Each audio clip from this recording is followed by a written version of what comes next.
नमस्कार विद्यार्थियों, आज हम जो लकारों का अपना जो टॉपिक चल रहा था, उस लकारों के टॉपिक को आगे बढ़ाते हुए हम सेकंड पार्ट, जो लकार का सेकंड पार्ट बना रहे हैं, उस लकार के सेकंड पार्ट में अब हम लकारों की विस्तृत अध्ययन के बारे में पढ़ेंगे। तो लकार 5 होते हैं और हम पहला लकार पढ़ रहे हैं आज, लट लकार।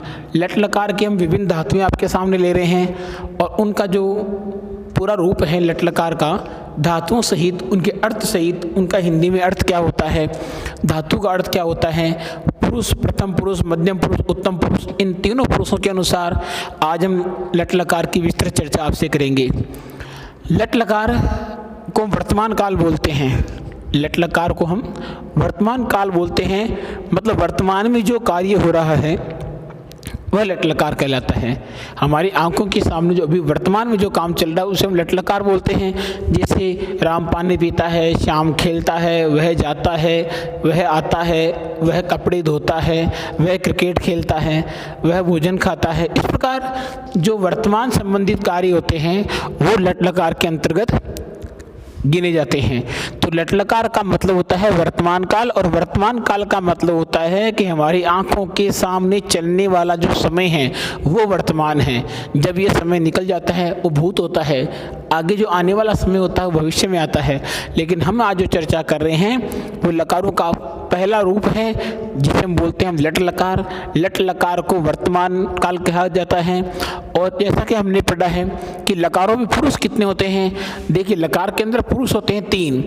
दोबारा एक बार और हमने पहले बताया आपको कि जब तक ये जानकारी लकारों की अगर हमें जानकारी नहीं होगी तो बिना लकारों की जानकारी के हम वाच्य को नहीं पढ़ सकते, हम किसी हिंदी वाक्य का संस्कृत अनुवाद नहीं कर सकते, बहुत अशुद्धियाँ होगी अगर हमें लकारों का शब्द रूपों का अध्ययन नहीं है। तो लकार प्लस शब्द रूप और कारक संबंधी क्रिया करने के बाद ही पूरी संस्कृत का अध्ययन किया जाना संभव होता है।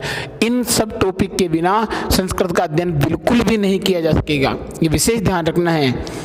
लकार लट लकार पढ़ रहे हैं हम सुना हमने और बताया भी हमने आपको कि संस्कृत में पुरुष 3 होते हैं, प्रथम पुरुष, मध्यम पुरुष और उत्तम पुरुष। फिर बार बार में कन्फ्यूज की स्थिति होती है और भूल जाते हैं कि प्रथम पुरुष क्या होता है। हम गिनने लग जाते हैं, ऊपर आकाश की तरफ देखते हैं, लेकिन प्रथम पुरुष का नाम कुछ नहीं करना है। 3 पुरुष हैं, हमें सबसे पहले उत्तम पुरुष है, उत्तम पुरुष की विशेष जानकारी होनी चाहिए। या एक लाइन सबसे ध्यान रखनी है कि मैं उत्तम, तुम मध्यम, बाकी सब प्रथम। मतलब मैं के जो वाक्य आते हैं वो उत्तम होता है, तुम के जो वाक्य होते हैं वो मध्यम होता है, और इनके अलावा जो बाकी जितने भी नाम बच जाते हैं वो सभी के सभी नाम प्रथम पुरुष में गिने जाते हैं। अब मैं उत्तम में 3 कौन कौन आते हैं? मैं उत्तम में 3 जनों में एक वचन, द्विवचन, बहुवचन।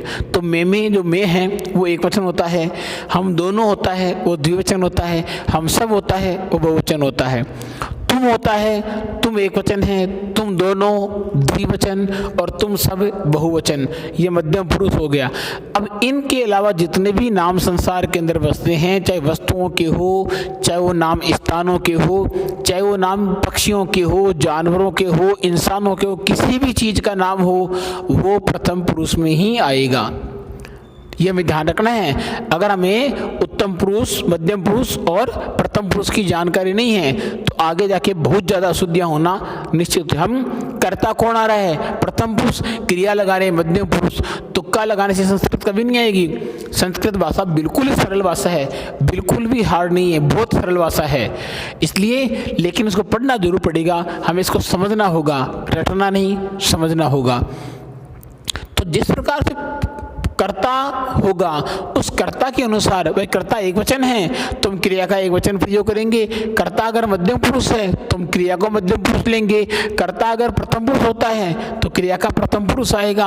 अब कर्ता आ रहा है अहम और क्रिया लगा रहे हैं गच्छति, तो गलत हो जाएगा वो। जब अहम क्रिया आ रहा है तो क्रिया कौन सी, अहम अगर करता आ रहा है तो क्रिया कौन सी आती है, फिर गच्छति आती, गच्छामि आएगी। तो कर्ता के अनुसार क्रिया, अब मान लीजिए उत्तम पुरुष के अंदर ये हम सब आ गया तो फिर क्रिया ये आ जाएगी। तुम, अगर केवल तुम आ गया, तुम जाते हो, तुम जाते हो तो क्रिया क्या आएगी, फिर गच्छसी आएगी, त्वम गच्छसी। राम जाता है, राम है गच्छति। तो जितने भी नाम इसमें आ गए, तुम दोनों, तुम सब, उनके लिए ये मध्यम पुरुष है। ध्यान रखना, देखो मैं, हम दोनों, हम सब के लिए ये हैं, तुम दोनों, तुम सब के लिए ये हैं, और बाकी जितने भी बच गए उन सब के लिए कौन आएगा, प्रथम पुरुष ये होगा। ठीक है ना, ये हमें ध्यान रखना है। अब हम लकारों के बारे में चलते हैं। हमने लगभग 50 धातुओं को आपके सामने लिया है। हम परस्मैपदी की कुछ धातुएं पढ़ेंगे और कुछ धातुएं आत्मनेपदी की लकार पढ़ेंगे, जो हमारे कोर्स में, देखो आत्मनेपदी की मात्र 10 धातुएं हैं जो हमारे कोर्स में लगभग 10th क्लास तक आती है। बाकी परस्मैपदी की धातु अनेक होती हैं, वो हमने जितना लेना चाहते हैं उतना हमने उन धातुओं को लिया है। तो अब देखिए, हम देखते हैं लकारों के बारे में पढ़ रहे हैं। लकारों के बारे में पढ़ते पढ़ते हम एक बीच में चीज ले लेते हैं, आपके सामने 4 लाइन ले लेते हैं, और वो 4 लाइन हैं हमारी तपोभूमि, भारत भूमि के लिए, जो हम अपने हर टॉपिक में, हर वीडियो में लेते हैं। तो इसमें आपको 4 लाइन में आपको बता रहा हूँ, तो ध्यान से सुनना। त्याग तपस्या तपोभूमि का वासी पूछ रहा हूँ मैं, त्याग तपस्या तपोभूमि का वासी पूछ रहा हूँ मैं, डमरू की डमडम वाला कैलाशी पूछ रहा हूँ मैं, डमरू की डमडम वाला कैलाशी पूछ रहा हूँ मैं। हक से चूमी वीरों ने वो, हक से चूमी वीरों ने वो फांसी पूछ रहा हूँ मैं, हरिद्वार मथुरा वृंदावन काशी पूछ रहा हूँ मैं। दुनिया जहाँ की सोच से आगे, दुनिया जहाँ की सोच से आगे बढ़कर पूछ रहा हूँ मैं, अंतर्द्वंद विचारों से भी लड़कर पूछ रहा हूँ मैं, अंतर्द्वंद विचारों से भी लड़कर पूछ रहा हूँ मैं। दहशत गर्दों की छाती पर चढ़कर पूछ रहा हूँ मैं, इतिहासकार और सिंहासन से अड़कर पूछ रहा हूँ मैं, इतिहासकार और सिंहासन से अड़कर पूछ रहा हूँ मैं। और मैं क्या पूछ रहा हूँ, ये ध्यान से सुनो। अब पूर्वजों की वीरता के, पूर्वजों की वीरता के कितने इतिहास पढ़ा डाले, सुन सुन आती हंसी मुझे, सुन सुन आती हंसी मुझे, इतने उपहास पढ़ा डाले। पूर्वजों की वीरता के कितने इतिहास पढ़ा डाले, सुन सुन आती हंसी मुझे, इतने उपहास पढ़ा डाले। मैंने इतिहासों के अंदर कितने कितने महान सुने, मैंने इतिहासों के अंदर कितने कितने महान सुने, कई राणा और महाराणा कितने ही चौहान सुने। सूरज की सारी किरणें, सूरज की सारी किरणें भारत से होकर जाती थी, सुना यहाँ तक सारी दुनिया, सुना यहाँ की सारी दुनिया आर्यावर्त कहलाती थी। संत महात्मा, अरे संत महात्मा और वीरों से ही मेरा देश का नाम रहा, संत महात्मा और वीरों से ही मेरे देश का नाम रहा। अरे फिर भी मेरा भारत 12 वर्ष गुलाम रहा, फिर भी मेरा भारतवर्ष 1200 वर्ष गुलाम रहा, भारत देश 1200 साल गुलाम रहा था। तो संत महात्मा और वीरों से भी मेरा देश का नाम रहा, अरे फिर भी मेरा भारत 1200 वर्ष गुलाम रहा। यहाँ पन्ना सी तरुणाई थी, यहाँ पन्ना सी तरुणाई थी, फिर भी यह देश गुलाम रहा। इस देश में लक्ष्मीबाई थी, फिर भी यह देश गुलाम रहा। क्या चाणक्य की कूटनीति बिल्कुल भी काम नहीं आई, क्या चाणक्य की कूटनीति बिल्कुल भी काम नहीं आई, क्या गंगा जमुना जैसी नदियाँ रुद्र रूप ना दिखलाई। इतिहासों के पृष्ठों में तो, इतिहासों के पृष्ठों में तो पृथ्वीराज मतवाला है, चेतक वाले महाराणा का 1 क्विंटल का भाला है। दोनों हाथों से कर्मवती, दोनों हाथों से कर्मवती रानी तलवार चलाती थी, इज्जत खातिर रानी पद्मिनी अग्नि में जल जाती थी।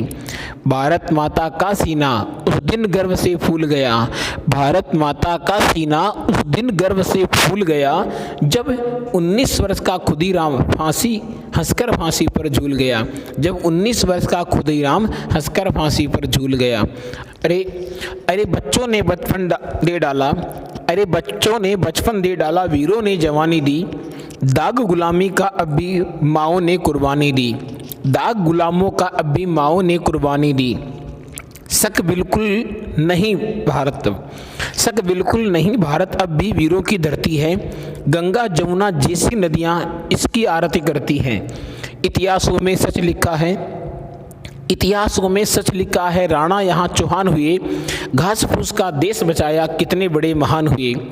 अरे देखो, अरे देखो, अरे देखो भारत के नक्शे पर बारूदों के ढेर पड़े हैं। अरे देखो भारत के नक्शे पर बारूदों के ढेर पड़े हैं। विपदाओं से क्या सीखा, विपदाओं से क्या सीखा, हम जहाँ खड़े थे वहीं खड़े हैं, हम जहाँ खड़े थे वहीं खड़े हैं। मतलब जहाँ हमारा देश आज के कई साल, कई सदियों पहले जो इसमें सभ्यता संस्कृति थी वो विलुप्त हो चुकी और अशिक्षा के कगार पे बिल्कुल खड़ा है, जिसे हम बोलते हैं पढ़े लिखे अशिक्षित, वहाँ पर आज भारत देश खड़ा है। इस देश को तभी सही बना सकते जब वास्तविक शिक्षा, एक प्राकृतिक शिक्षा ली जाएगी, तब तक ये देश, यही लड़ाई झगड़े, यही राजनीतिक पार्टियां हैं आपस में लड़ती रहेगी, देश का विनाश होता रहेगा, आम जनता मरती रहेगी, आम जनता पिसती रहेगी। इसके लिए हमें सही शिक्षा की आवश्यकता है, वैदिक संस्कृति की आवश्यकता है वापस। तो हम चल रहे थे लकारों में, तो लकारों में आज हम देखते हैं, पहले हमने गम धातु लिखा है। देखिए गम धातु का मतलब होता है जाना। गम एक क्रिया नहीं होती है, गम एक धातु है। क्रिया हम जब बनेगी जब हम गम के लगाएंगे प्रत्यय, तो गम के लगाते हैं हम अति, अतः, अंति वाले प्रत्यय लगाते हैं तो बनता है गच्छति। तो गमती का, गम का कभी गमती नहीं बनता है। और हम देते भूखा बनता है भवती, चल का बनता है चलती, पट का बनता है पटती, लेकिन गम का गमती कभी नहीं बनता है। ध्यान रखना, गच्छति के अंदर जो मूल धातु है वो गम होती है। गम का मतलब जाना, तो गम का मतलब जाना। तो लकार के अब देखो कितना एक सही तरीके से लकार बनाई मैंने। पूरे प्रथम पुरुष ले लिए मैंने, ये पूरे के पूरे प्रथम पुरुष, पूरे मध्यम पुरुष, पूरे उत्तम पुरुष।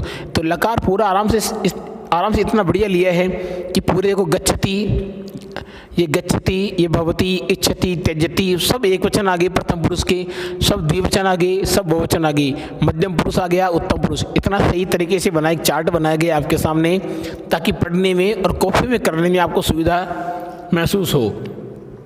जिस प्रकार से ये चार्ट बनाया गया है उसी प्रकार कॉपी में इसी प्रकार से करना है। दो पेज एक साथ, एक पेज में कभी नहीं बनेगा, ये दोनों पेजों में एक साथ सारणी बनेगी, एक सिंगल पेज में कभी नहीं बनेगी। ध्यान रखना, ये दोनों पेजों में दोनों पेजों में एक साथ सारणी बना करके, दो पेज में एक साथ ये सारणी बनाकर काम किया जाएगा। तो गम का मतलब हो गया जाना, तो गम का लट लकार क्या होगा, तो गच्छति, गच्छत है गच्छन्ति, गच्छसि, गच्छत है गच्छत, गच्छामि, गच्छावे, गच्छामि। भू है तो भू का मतलब होता है होना। देखो भू का मतलब एक तो भूमि होता है, लेकिन यहाँ पर चूंकि भू एक धातु है, तो भू धातु है तो भू का मतलब यहाँ पर होता है होना, होना क्रिया से होता है। तो इसका लगा क्या बनेगा, भवती बनता है। न कभी ये बनता है भूति, भूति भूता है, बुनती कभी नहीं बनता, भूति कुछ नहीं होता है, भवती होता है। वो क्या होता है, भवती। क्योंकि भू है, इसके अंदर गुण संधि काम कर रही है। ओ की मात्रा से अव बनता है, तो भू की मात्रा से भव बन गया, पीछे लग गया अति, तो क्या बन गया, भवती। अरे भू से क्या बनता है, भू क्या बन गया, भव है, और भव के लगाया अति, तो क्या बनेगा, भवती। उसी प्रकार बन गया भवतः है, फिर क्या बनेगा, भवंती, भवसी, भवतः, भवत, भवामी। उत्तम पुरुष का एक वचन। इस उत्तम पुरुष का एक वचन केवल हम एक शब्द के साथ कर सकते हैं जब कर्ता कौन हो, अहम। ध्यान रखना है, जब कर्ता अहम हो तो हम एक वचन इसका पूरा प्रयोग करेंगे, इस एक वचन का। ये जिक्र ना पूरा का पूरा, ये अहम के साथ आएगा, ये क्रिया केवल आवाम के साथ आएगी, और ये क्रिया केवल वयम के साथ। अब ये आएगी केवल प्रथम पुरुष का। अब देखो ये क्रिया किसके साथ आएगी, तुम के साथ पूरी आएगी। त्वम गच्छसि, त्वम भवसि, त्वम इच्छसि, त्वम, ये त्वम क्या आएगी, ये युवाम की आएगी, ये यूयम की आएगी। ये प्रथम पुरुष, कोई भी नाम हो, कोई भी स्थान हो, यहाँ आएंगे ये। इसका मतलब होता है इच्छा करना या चाहना। इसका लकार देखो, इसका हमें ध्यान रखना, इस है वो केवल इसकी जो मूल धातु होती है वो लिट लकार में काम आती है। जब हम पढ़ेंगे लिट लकार भविष्यत काल पढ़ेंगे, वहां पर इस काम आएगी। लेकिन यहाँ पर देखो क्या हो गया, इच्छ हो गया। ध्यान रखना, इच्छति में मूल, अब कई बार ये होता है, बताओ इच्छति में मूल धातु क्या है, इच्छ, गलत। इच्छति की मूल धातु कभी भी इच्छ नहीं होगी, इच्छति की मूल धातु क्या होगी, इच्छ होगी। गच्छति की मूल धातु कई बार बताते हैं गच्छ, कभी नहीं होता है। गच्छति की मूल धातु बच्चों गम होता है, ध्यान रखना। भवती की मूल धातु कभी भव नहीं होता है। भवती की मूल पूछते हैं कई बार, बताइए भवती में कौन सी धातु, कौन सा लकार है? तो भवती के अंदर धातु कौन सी होगी? भवती के अंदर भू धातु होती है और लट लकार होता है, प्रथम पुरुष होता है, एक वचन होता है भवती। इस प्रकार पूरी व्याकरण चीज देखनी है हमें। तो इससे क्या बनेगा? इच्छति, इच्छतः, इच्छन्ति, इच्छसि, इच्छतः, इच्छत, इच्छामि, इच्छावः, इच्छामः। हम देखते हैं आगे त्यज। त्यज का मतलब लकार पूरे एक ही हैं, आपके सामने लिखे गए हैं, आराम से देख सकते हो आप। अब हम पढ़ेंगे त्यज। तो त्यज में क्या, देखो त्यजति क्या, त्यागना, त्यजति, जी का जीतना, जयति, द्रस का पश्यति। द्रस का जो लट लकार है वो केवल देखो पश्य, दस धातु के 4 लकारों में पश्य काम आएगा। लट लकार में, लिट लकार में, लंग लकार में, लोट लकार के अंदर पश्य काम आएगा। केवल एक लिट लकार होगा, भविष्यत काल होगा, जहां पर दृस काम आएगा। ये ध्यान रखना है हमें इस चीज का। ये नहीं है पश्यति में धातु कौन सी है? पश्य, गलत। पश्यति में कभी पश्य धातु नहीं होती है। पश्यति में धातु कौन सी होती है? दृश धातु होती है। तो ध्यान रखना हमें, पश्यति में धातु कौन सी होगी? दृश धातु होगी। और जयति में धातु कौन सी होगी? जी होगी। जी का मतलब होता है जीतना, त्यज का मतलब होता है त्यागना। तो पश्यति, पश्यतः, पश्यन्ति। देखो राम है पश्यति, राम देखता है। बालकौ पश्यति, 2 बालक देखते हैं। बालका है पश्यन्ति, बालक देखते हैं। छात्रा है पश्यन्ति, छात्र देखते हैं। मानव है पश्यन्ति, मानव देखते हैं। कुल मिलाकर आएगा प्रथम पुरुष का बहुवचन। क्लियर है? अहम पश्यामि, तो क्या लेंगे हम? ये रहा अहम। अहम त्वम। अब बताइए इन इतने धातुओं में से त्वम जो ये लिखा हुआ है, ये 10, इसमें त्वम के साथ किसका प्रयोग करेंगे हम? इन क्रियाओं में त्वम के साथ प्रयोग किसका करेंगे हम? पश्य में इसका करेंगे, पश्यसी। त्वम के साथ नयसी, त्वम के साथ पच्चसी। इस प्रकार ये जो चीजें बताई गई हैं, जो लकार बताए गए, उनको ध्यान से देखो। आगे देखो लिखा मैंने नी, तो नी का मतलब ले जाना, नयति। पच का मतलब होता है पकाना। पच का मतलब कई बोलेंगे पचाना, नहीं, पच का मतलब होता है पकाना। ध्यान रखना इस चीज का। बताइए पच का मतलब क्या होता है? पकाना होता है। खाना पकाना, भोजन पकाना, रोटी पकाना, सब्जी पकाना, कुछ भी पकाना, पच होता है उसका मतलब। पचती, पचतः, पचंती, पचसी, पचतः, पचत, पचामी, पचावह, पचामह। पच के बाद पा, विशेष देखना है। पाक का 2 अर्थ होता है। एक तो पाक का मतलब होता है पीना, और एक पाक का मतलब होता है रक्षा करना। हमें दोनों धातुओं के लिए कंफ्यूज नहीं होना है। अगर परीक्षा के अंदर पूछ ले बताइए पा धातु का लट लकार लिखो, तो वहां पर आप पा धातु का लट लकार कोई भी लिख सकते हो, ये अनिवार्य नहीं है। लेकिन मान लो आपको फिर दे पीने के अर्थ में दे दे, तो फिर पिबती आएगा। तो पाक का मतलब पीना, पिबती, पिबता है, पिब। अब ये पिबती में धातु कौन सी है? पिब, गलत। पिबती में, पिबा में, पिबतः में, इनके अंदर पिब धातु नहीं होती है। धातु कौन सी होती है? पा होती है। ध्यान रखना इस चीज का। कुछ धातु लकार में अलग अलग आती है। तो इस पाक का मतलब रक्षा करना। पाती, पातः, पांति, पाशी, पातः, पाथ्य, पामी, पावह, पामे। अहम पामी, मैं रक्षा करता हूँ। त्वम पासी, तुम रक्षा करते हो। राम है पाती, राम रक्षा करता है। श्रु, श्रु का मतलब होता है सुनना। श्रीण होती, देखो री यहाँ जा गया। अब ये जब लकार में आएगा तो यहाँ पर धातु कौन सी होती है? श्रु। उ कौन सा है? छोटा, हर्ष वसु। शृणोति, श्रृण होता है। शृण्वन्ति, शृणोसी, शृणुतः, शृणुत, शृणोमि, शृणुवः, शृणुमः। हन, हन का विशेष देखना हमें। अब कई बार कहते हैं बताइए हंती में कौन सा पुरुष, कौन सा वचन है? तो हम बोल देते हंती के अंदर प्रथम पुरुष तो है, और बोलने के अंदर हम क्या बोलेंगे? बहुवचन। गलत। अब पठंती के अंदर हमने पढ़ा यही है। पठंती के अंदर बहुवचन, गच्छन्ति के अंदर बहुवचन, चलंती के अंदर बहुवचन, पिबंती में बहुवचन, पचंती में, तो हंती में बहुवचन लग रहा है, अपने आप लग रहा है, लेकिन बहुवचन है नहीं। हंती में कौन सा वचन है? एक वचन है। हंती में कौन सा वचन है? एक वचन है। ध्यान रखना। लेकिन ये नहीं हंती हत है, और यहाँ पर क्या कहे? घनंती, ये घ है, घ से घड़ी वाला, घनंती। फिर हंसी, हत है, हथ, हन्वी, हन्वह, हन्वह। दा, दा का होता है ददाती, दत्त है, ददती, ददती बहुवचन है। कई बार ददती को एक वचन बोलते हैं। ददाती, दत्त, ददंती, ददंती नहीं होता, वो ददती होता है। ददासी, दत्त है, दत्त, ददामी, दद्वह, दद्मह। इस प्रकार दा धातु हो जाती है। आगे नंबर चलेंगे 14 नंबर में, तो नृत्य का मतलब क्या हो गया, नाचना। बाकी तो आपके सामने लिखा हुआ, पढ़ सकते हो, मैं आपको अर्थ बता देता हूँ फटाफट, ज़्यादा वीडियो लंबा नहीं हो आपके लिए। नृत्य का मतलब नाचना हो गया, क्रोध का मतलब क्रोध करना हो गया, सक का मतलब सकना। एक चीज विशेष ध्यान रखना है, सक धातु कब आती है, सक धातु तब आती है जब तुमुन प्रत्यय होता है। तुमुन प्रत्यय के योग में आने वाली धातु कौन सी सक धातु होती है।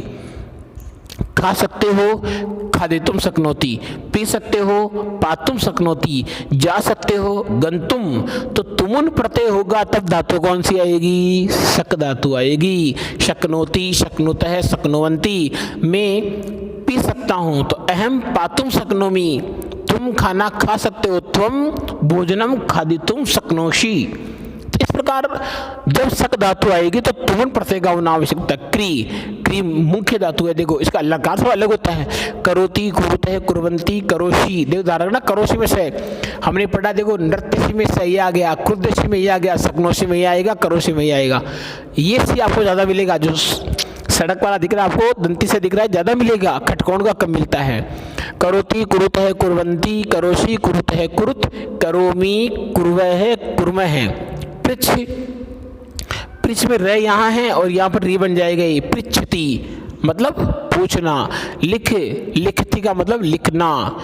नम का मतलब झुकना, नमति, नमतः, नमन्ति। चुर, चुर का मतलब होता है चुराना, चोरयति, चोरयतः, चोरयन्ति। प्रथम पुरुष, मध्यम पुरुष पूरा आपके सामने दे रखा है, पूरी सारणी विशेष रूप से आपके लिए ही तैयार की गई है ये। कथ का मतलब हो गया कहना होता है, अश का मतलब होना होता है, अस का लकार थोड़ा अलग होता है। देखो कथ का लकार अलग कैसे है, अब कथ से नहीं करना है। देखो एक चीज विशेष और बता रहा हूँ मैं, जो वीडियो पूरा देख रहा है उसको पूरा फायदा मिलेगा। मैं फिर कह रहा हूँ क्योंकि कई चीज ऐसी जो बीच में याद आती है, मैं आपको बता देता हूँ। ये लट लकार मुख्य क्यों है, अगर आपको लट लकार नहीं आएगा तो सूत्र प्रत्यय नहीं आएगा। जब आप क्षत्रिय प्रत्यय पढ़ोगे, और क्षत्रिय प्रत्यय 9, 10 दोनों के कोर्स में क्षत्रिय प्रत्यय हैं, 8th में भी क्षत्रिय प्रत्यय हैं। क्षत्रिय प्रत्यय लट लकार के अनुसार लगता है।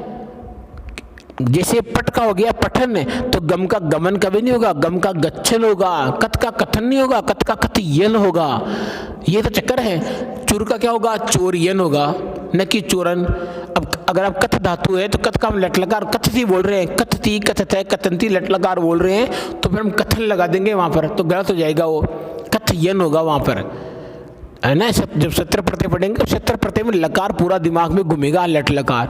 फिर हम बोलेंगे सर लट लकार तो आता ही नहीं, फिर कहाँ जाता, लट लकार आएगा, लट लकार आएगा, इसलिए विषय देखना है हमें।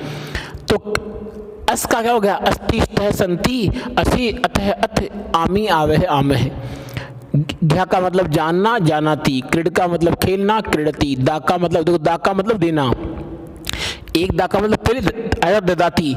यच्छति, यच्छतः, यच्छन्ति, इसमें दा धातु होती है, धातु यच्छ नहीं है। यच्छति, यच्छतः, यच्छन्ति, यच्छसि, यच्छतः, यच्छत, यच्छामि, यच्छावह, यच्छामह। इसमें ये दो यहाँ पर जो दिख रहा है बच्चों, यहाँ पर ध्यान रखना। अब यहाँ पर सभी बच्चे देख ला, यहाँ पर जो दिए रखा है वो विसर्ग है, यहाँ पर है ना यच्छामह है, यहाँ दोनों जगह विसर्ग किया हुआ है, तो इसमें दब चुका है थोड़ा, तो उसमें आप देख लेना एक बार, विसर्ग है यहाँ पर। आगे देखते हैं हम। इसके बाद हमने देख लिया है वश के बाद हमने रक्ष देख लिया, ईश्वर देख लिया, हस देख लिया। दा के बाद में जो आप इस्ता का मतलब ठहरना, अब ये धरना इस्ता का, अब ये तब आएगा। अब इस्ता का लट लकार क्या बनता है, तिष्ठति, तो क्षत्रिय प्रत्यय कैसे लगेगा, तिष्ठन, तिष्ठन, तिष्ठति, तिष्ठतः, तिष्ठन्ति, तो तिष्ठन हो जाएगा क्षत्रिय प्रत्यय में। इसका क्षत्रिय प्रत्यय तभी आएगा जब लट लकार आएगा, ये ध्यान रखना। इस्ता का तिष्ठति बन गया, ठहरना होता है। याच का मतलब मांगना होता है, याचति। याच उभयनिष्ठ धातु है, उभयपदी। उभयपदी का मतलब ये परस्मैपदी भी है, ये आत्मनेपदी भी है, तो दोनों लकार चलती है इसकी, याचति, याचत है। हस का मतलब हंसना, हंसती, हंसता, हंसंती। रक्ष का मतलब रक्षा करना, रक्षति, रक्षित है। घ्रा, घ्रा का मतलब होता है सूंघना, जिग्रति, जिग्रत है। अब इसके जब क्षत्रिय प्रत्यय में बड़ी समस्या आती है, जब आ गया कि घ्रा धातु के क्षत्रिय प्रत्यय लगाओ। अब घ्रा धातु के क्षत्रिय प्रत्यय कब लगाएंगे, जब लट लकार आएगा तब लगाएंगे। अब घ्रा धातु को लट लकार बनाना नहीं आता, लगाएंगे घ्राण, घ्राण करेंगे हम। वो घ्राण कभी नहीं होता, वो जिग्रन होता है। जब लट लकार घ्रा धातु का लट लकार आएगा तभी तो क्षत्रिय प्रत्यय लगाएंगे। स्मृति है तो स्मृति का लट लकार क्या बनता है, स्मरति, तो क्षत्रिय प्रत्यय कैसे बनेगा, स्मरण। हरण, तो ये ध्यान रखना है। ह्री का मतलब देखो यहाँ वस का मतलब रहना हो गया, स्मरण का मतलब याद करना हो गया, ग्रह का मतलब सूंघना, लकार लिखा हुआ है आपके। ह्री का मतलब होता है हर लेना, हरण कर लेना, चुरा लेना। अद का मतलब भी खाना होता है, खाद का मतलब भी खाना होता है, खादती, खादते, खादंती। दूह का मतलब होता है दूहना, रुद्र का मतलब होता है रोना, स्वप सोना। कौन सा सोना? नींद लेने वाला सोना, गोल्ड नहीं है, ये धातु नहीं है सोना, स्व धातु है, सोना उसका अर्थ होता है। स्वपीति सोता है, स्वपीति स्वपीता है, स्वपंती स्वपिशी स्वपिता है, स्वपित, ये हमारे वाच्य में आएगी, धारणा वाच्य में ये धातु आएगी स्वप। भी का मतलब डरना, और भी धातु के योग में कौन सी विभूति का प्रयोग होता है? पंचमी विभूति। नष्ट का मतलब नष्ट होना, भ्रम का मतलब घूमना, आप का मतलब पाना, आपनोति आपनुत है, इसमें आप धातु है पाना।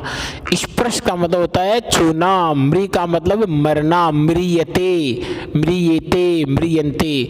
मुच का मतलब होता है छोड़ना, मुच्यति मुच्यत है मुच्यंती।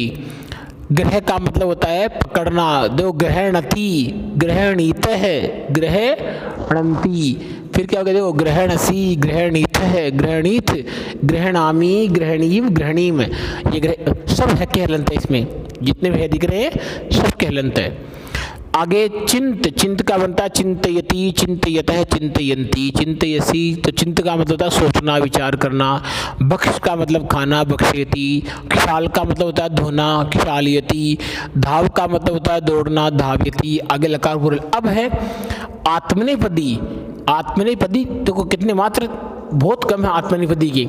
आत्मने 10 धातु मैंने आपको बताई है आत्मनेपदी की, जो वाच्य में हमारी आएगी, क्योंकि इनका देखो आत्मनेपदी का आत्मनेपदी बनाना है, इसका प्रश्नपदी नहीं बनाना है।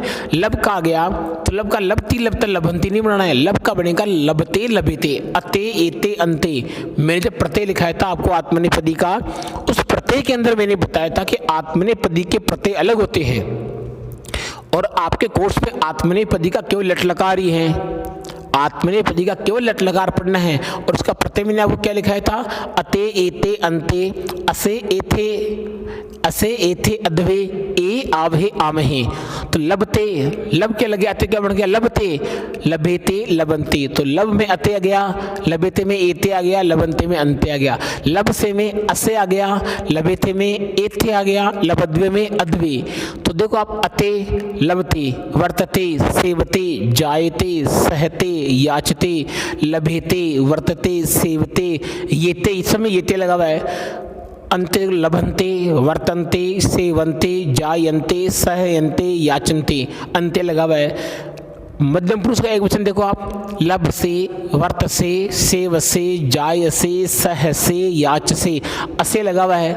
लट लगा मध्यम पुरुष का बहुवचन देखो, लबद्वे वर्दद्वे सेवद्वे जायद्वे सहद्वे याचद्वे, सब में क्या लगा है? अद्वे लगा हुआ है। लभे वर्ते सेवे जाए सहे याचे, सब में ये लगा हुआ है।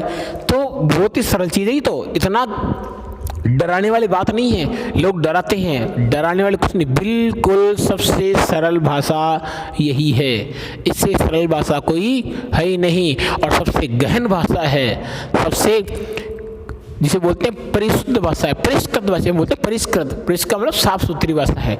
कोई इसमें अपवाद वाली बातें नहीं आती है। हर कहीं जाओ कहीं में अपवाद घुसा दिया, जहाँ चाहो वहीं अपवाद घुसा दिया। घुसाने वास्ते कुछ बात नहीं, अपवाद बिल्कुल नहीं है। शुद्ध भाषा, परिष्कृत भाषा, परिमार्जित भाषा, संस्कृत भाषा। वृद्ध का मतलब होता है होना, बढ़ना, वृद्धि करना। वृद्ध का मतलब क्या होता है? बढ़ना होता है इसका मतलब। वृद्ध का मतलब वृद्धि करना, वृद्ध का मतलब वृद्धि करना। वर्धते वर्धेते वर्धनते वर्धशे, वही बात अते वाली वही बात होगी। सी धातु देखो, मुद का मतलब होता है प्रसन्न होना, मोदते। रुच का मतलब अच्छा लगना, रोचते। मुद में रुच में चतुर्थी विभक्ति का प्रयोग होता है, जब हम कारक पढ़ेंगे तब आएगा। सी, इस सी का प्रयोग वाच्य में बार बार में आता है। सी का मतलब होता है सोना, सेते सयाते शेरते सेसे सयाते शद्वे सये सेवहे सेमहे। तो ये वाच्य है, इन वाच्यों को आपको ही देखना है किस प्रकार से तैयार करना है। ये लकार इन वाच्यों के द्वारा लकार बनेंगे। तो इन लकारों को पढ़ने के बाद वाच्य का जो टॉपिक हमारे सामने आएगा उवाच्यम पढ़ेंगे, लेकिन लकार पढ़ने के बाद, लकार हमारा पहला लकार है, वो पहला लकार पूरा कंप्लीट होता है। इस लकार को हमें विशेष तौर से, जो हमने एक लकार पढ़ा है, पूरे शब्द रूप है, देखो 50 धातु मैंने प्रश्नपदी आपके सामने यहाँ देख दी है, और 10 धातु आत्मनेपदी, जो आत्मनेपदी मैंने 10 धातु लिखी हैं। और मैंने पहले भी कहा था कि आत्मनेपदी की धातु बहुत कम होती है, और चूंकि 10th क्लास में जो आत्मनेपदी धातु आने वाली थी वो मैंने आपके सामने लिख दी है, ताकि आपके बार बार में समस्या नहीं है। 10th क्लास में इतनी आत्मनेपदी धातु आने वाली है। बाकी प्रश्नपदी कितने होगी 50, आत्मनेपदी कितने होगी 10। मैंने आपको 60 धातु का लट लकार है वो आपके सामने मैंने प्रस्तुत कर दिया है, समझाने की कोशिश की। अब याद तो आपको 2-3 बार, देखो जब तक 2-3 बार याद नहीं करेंगे याद नहीं होगा, और जब याद नहीं होगा तो फिर वो क्या होता है, विषय हार्ड लगता है, वो हमें चीज़ें हार्ड लगती है। हम उनको याद करने का, कॉपी का पन्ना खोल के देखा ही नहीं, साबित तो समझ में नहीं आया। कॉपी का पन्ना खोल के देखा ही नहीं और क्या समझ में नहीं आया, समझ में आएगी कहाँ से, आंखें तो दोनों बंद पड़ी हुई है, आंखें खोलने के बाद समझ में आया। जब आंखें बंद कर रहे हैं और बोलने में कुछ दिखा ही नहीं तो कहाँ से दिखेगा, उसके सिर पे 2 आंखें थोड़ी होती है, कभी देखने के लिए आंखें खोलना पड़ेगा, पढ़ने के लिए हमें समझना पड़ेगा। अगले जो आएगा हमारा टॉपिक अगला, वो लेके हम फिर आपके सामने आएंगे। तब तक नमः संस्कृताय मित्रों, नमः संस्कृताय।